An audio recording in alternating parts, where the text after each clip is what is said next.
Okay, thus far, everything we've been soliciting from the user for input has been a string.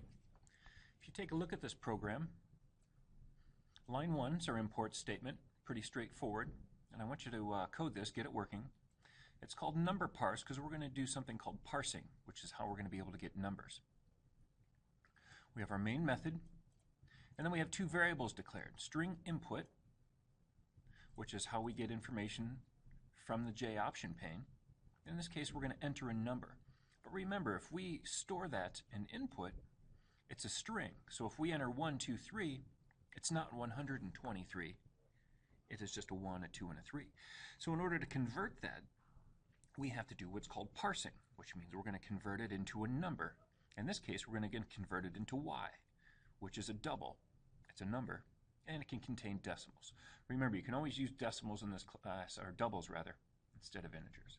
So to do that, what we do is we take input, whatever they enter,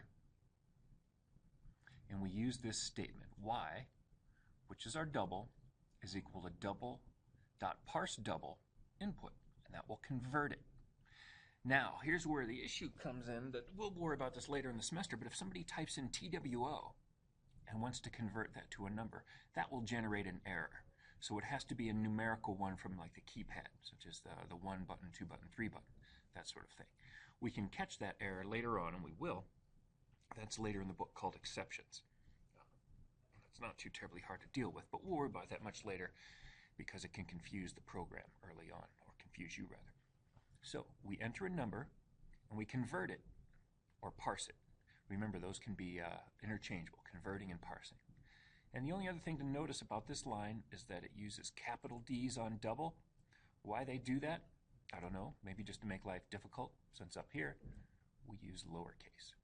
So once we have that, y is equal to double dot parse double, we can then utilize whatever number they entered.